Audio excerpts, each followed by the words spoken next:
ಸಂಬಂಧಪಟ್ಟಂತೆ ಸಿದ್ದರಾಮಯ್ಯನವರಿಗೆ back to back tension. ಒಂದ್ ಕಡೆ ಕೋರ್ಟ್ನ ತೀರ್ಪುಗಳು ವ್ಯತಿರಿಕ್ತವಾಗಿದ್ದು, ಮತ್ತೊಂದು ಕಡೆಯಲ್ಲಿ ಲೋಕಾಯುಕ್ತ ಇಡಿ ಎರಡೂ ಸಂಸ್ಥೆಗಳು ಕೂಡ ತನಿಖೆಯನ್ನ ಪ್ರಾರಂಭ ಮಾಡಿರೋದು.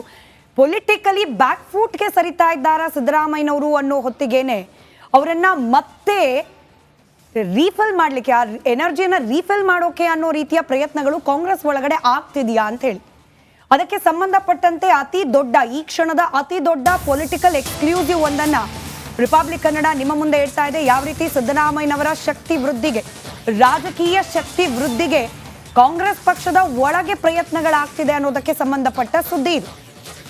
ಒಂದ್ ಕಡೆಯಲ್ಲಿ ಸಿದ್ದರಾಮಯ್ಯನವರ ಪರವಾಗಿರುವ ಬೆಂಬಲ ಬಲವನ್ನ ಹೆಚ್ಚು ಮಾಡಬೇಕು, ಮತ್ತೊಂದು ಕಡೆ ಈ ಮೂಡ ವಿಚಾರದ ಕಡೆಗಿರುವ ಗಮನವನ್ನ ಡೈವರ್ಟ್ ಮಾಡಬೇಕು.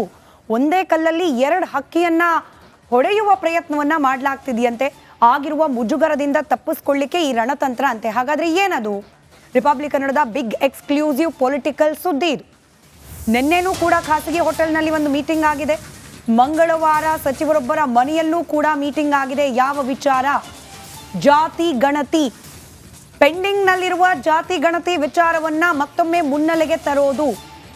ಆ ಮೂಲಕ ಮೂಡಾದಿಂದ ಆಗಿರುವ ಮುಜುಗರ, ಹಾಗೆ ವಿರೋಧ ಪಕ್ಷ, ಹಾಗೆ ಜನಸಾಮಾನ್ಯರ ಗಮನ ಎಲ್ಲವೂ ಕೂಡ ಮೂಡಾದತ್ತ ಏನಿದೆ ಅದನ್ನ ತಿರುಗಿಸುವ ಪ್ರಯತ್ನ ಇದು ಅಂತ ಹೇಳಲಾಗ್ತಾ ಇದೆ. ಮೂಡ ಕಾನೂನು ಸಂಕಷ್ಟದ ಬೆನ್ನಲ್ಲೇ ಈ ಮಹತ್ವದ ತೀರ್ಮಾನ. ಜಾತಿ ಜನಗಣತಿ ವರದಿಯನ್ನ ಬಹಿರಂಗಪಡಿಸುವ ನಿರ್ಧಾರ ಅಂತ. ಹಿಂದುಳಿದ ವರ್ಗಗಳ ಆಯೋಗ ನೀಡಿರುವ ವರದಿ ಇದು ಆಲ್ರೆಡಿ ಸರ್ಕಾರದ ಕೈ ಸೇರಿದೆ. ಸಚಿವ ಸಂಪುಟ ಸಭೆಯಲ್ಲಿ ಈ ಬಗ್ಗೆ ತೀರ್ಮಾನವನ್ನ ಕೈಗೊಳ್ಳಲಾಗಿದೆಯಂತೆ. ಅತಿ ಶೀಘ್ರದಲ್ಲಿ ಜಾತಿ ಜನಗಣತಿಯನ್ನ ಬಿಡುಗಡೆ ಮಾಡಿ ಮೂಡ ಕಡೆಯಿಂದ ಗಮನವನ್ನ ಬೇರೆಡೆಗೆ ತಿರುಗಿಸುವ ಪ್ರಯತ್ನ ಅಂತ ಹೇಳಲಾಗ್ತಾ ಇದೆ. ಇದೇ ವಿಚಾರಕ್ಕೆ ಸಂಬಂಧಪಟ್ಟಂತೆ ಮತ್ತಷ್ಟು ಅಪ್ಡೇಟ್ಸ್. ಸಿಎಂ ಮೂಡ ಕೇಸ್, ಹೈಕಮಾಂಡ್ಗೆ ಟೆನ್ಷನ್ ಅಂತೂ ಶುರುವಾಗಿದೆ. 15 ಅಥವಾ 16 ಇದೇ ತಿಂಗಳ 15 ಅಥವಾ 16ಕ್ಕೆ ಬೆಂಗಳೂರಿಗೆ KC ವೇಣುಗೋಪಾಲ್ ಬರ್ತಾರಂತೆ. ಇಡಿ ಎಂಟ್ರಿ ಬಳಿಕ ರಾಜ್ಯಕ್ಕೆ ಆಗಮಿಸಲಿದ್ದಾರೆ. ಹೈಕಮಾಂಡ್ನ ಪರ ನಾಯಕರು, ಸಿಎಂ ಹಾಗೆ DCM ಸೇರಿದಂತೆ ಪ್ರಮುಖ ನಾಯಕರ ಜೊತೆಯಲ್ಲಿ ಸಭೆ ನಡೆಸುವ ಸಾಧ್ಯತೆ ಇದೆ. ಮತ್ತೊಂದು ಕಡೆಯಲ್ಲಿ ಇಡಿ ನೋಟಿಸ್ಗೂ ಮುನ್ನ ಮುಖ್ಯಮಂತ್ರಿಗಳೇ ಪ್ಲಾನ್ ಮಾಡೋ ಸಾಧ್ಯತೆ. ಈಗಾಗಲೇ ಸಿಎಂ ಕಾನೂನು ಸಲಹೆಗಾರರಿಂದ ಕೆಲವೊಂದಷ್ಟು ತಯಾರಿಯನ್ನ ಮಾಡಿಕೊಳ್ಳಲಾಗ್ತಾ ಇದೆ. ಸಿಎಂ ಕೃಷ್ಣ ಅವರಿಗೆ ಇಡಿ ಸಮನ್ಸ್ ನೀಡಿದೆ, ದಾಖಲೆ ಸಂಗ್ರಹ ಇದೆಲ್ಲವೂ ಕೂಡ ನಡೀತಿದೆ. ಹೀಗಾಗಿ ಯಾವುದೇ ಕ್ಷಣದಲ್ಲಾದರೂ ಕೂಡ ಮುಖ್ಯಮಂತ್ರಿಗಳಿಗೆ ಇಡಿ ನೋಟಿಸ್ ನೀಡೋ ಸಾಧ್ಯತೆ ಇದೆ. ಹೀಗಾಗಿ ಇದಕ್ಕೆ ಬೇಕಾದ ರೀತಿಯ ಸಿದ್ಧತೆಗಳನ್ನ ಕೂಡ ಮುಖ್ಯಮಂತ್ರಿಗಳ ಲೀಗಲ್ ಟೀಮ್ ಮಾಡ್ಕೊಳ್ತಾ ಇದೆಯಂತೆ.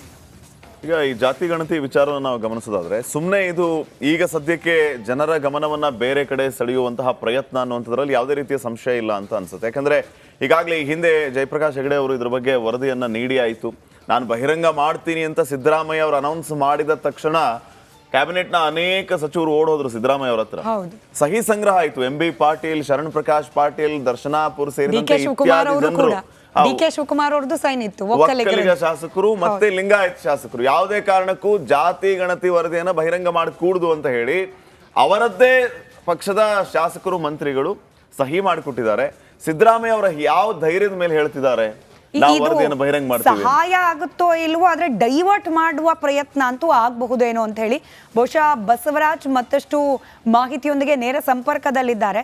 ಎರಡು ಪ್ರಶ್ನೆ ಬಸವರಾಜ್. ಮೊದಲನೇದಾಗಿ ಜಾತಿ ಗಣತಿ ಬಗ್ಗೆನೇ ನಾವು ಮಾತನಾಡ್ಬಿಡೋಣ ಅಂತ ಹೇಳಿ, ನಿಜಕ್ಕೂ ಇದನ್ನ ಬಿಡುಗಡೆ ಮಾಡಲೇಬೇಕು ಅಂತಲಾ ಅಥವಾ ಇಂಥದ್ದೊಂದು ಚರ್ಚೆಯನ್ನ ಮುನ್ನೆಲೆಗೆ ತಂದು ಮೂಡಾದಿಂದ ಟಾಪಿಕ್ ಅನ್ನು ಡೈವರ್ಟ್ ಮಾಡೋಣ ಅನ್ನೋದಷ್ಟೇನಾ ಪ್ಲಾನಿಂಗ್ ಸದ್ಯಕ್ಕೆ?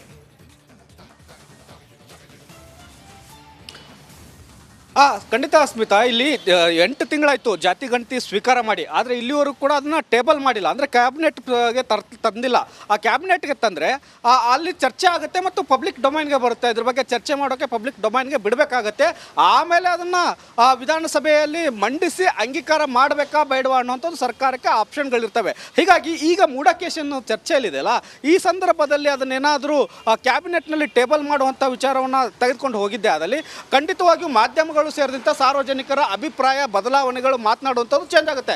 ಜಾತಿ ಗಣತಿ ಮೇಲೆ ದಿನ ಚರ್ಚೆಗಳು ಆರಂಭ ಆಗ್ತವೆ.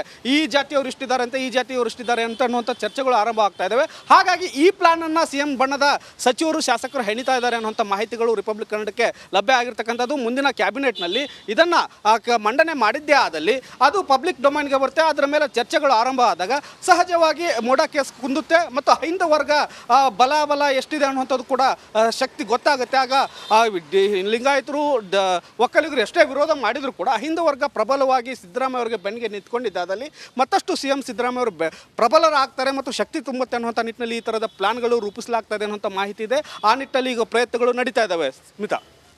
ರೈಟ್, ಧನ್ಯವಾದ ಬಸವರಾಜ್. ಇಡಿ ಟೆನ್ಷನ್, ಅಲರ್ಟ್ ಆಯಿತು CM ಕಾನೂನು ಟೀಮ್. ದಸರಾ ಬಳಿಕ ರಾಜ್ಯಕ್ಕೆ ಹೈಕಮಾಂಡ್ ಲೀಡರ್ಸ್.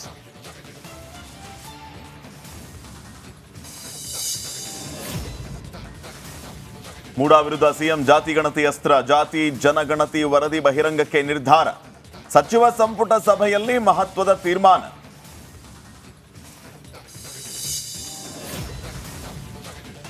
ಡೆವಿಲ್ ಗ್ಯಾಂಗ್ ಪಾಲಿಗೆ ಇವತ್ತು ಬಿಗ್ ಡೇ. ಸೆಷನ್ಸ್ ಕೋರ್ಟ್ನಲ್ಲಿ ಜಾಮೀನು ಅರ್ಜಿ ವಿಚಾರಣೆ. ದರ್ಶನ್ಗೆ ಕಂಬಿಯಿಂದ ಸಿಗುತ್ತಾ ಮುಕ್ತಿ?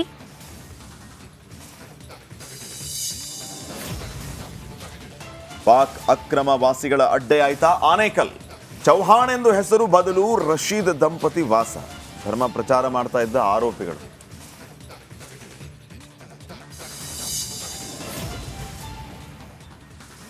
ಸಾಂಸ್ಕೃತಿಕ ನಗರಿಯಲ್ಲಿ ಮರುಕಳಿಸಿದ ಗತವೈಭವ. ಮಧುವಣಗಿತ್ತಿಯಂತೆ ಸಿಂಗಾರಗೊಂಡ ಮೈಸೂರು. ವಿಶ್ವವಿಖ್ಯಾತ ದಸರಾ ಕಣ್ತುಂಬಿಕೊಳ್ಳೋಕೆ ಬರ್ತಾ ಇದೆ ಜನಸಾಗರ.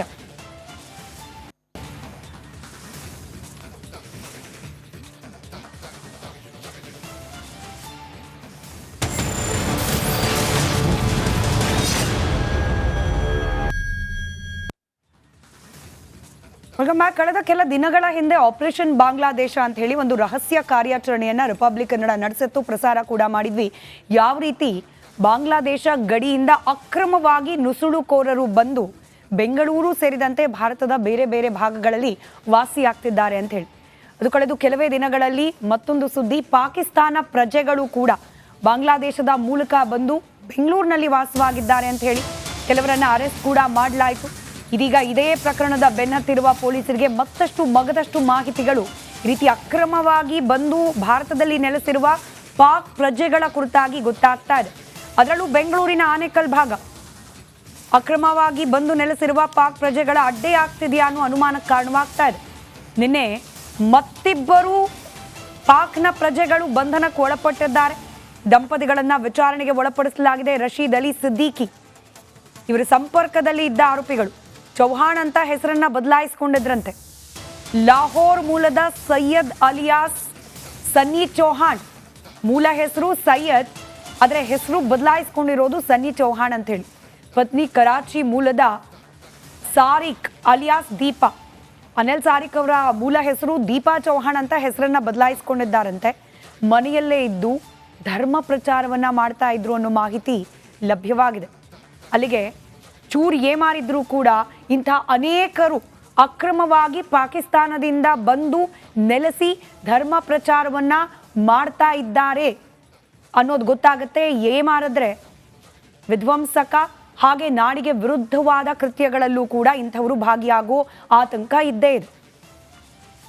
ಇದೇ ವಿಚಾರಕ್ಕೆ ಸಂಬಂಧಪಟ್ಟಂತೆ ಬೆಂಗಳೂರಿನ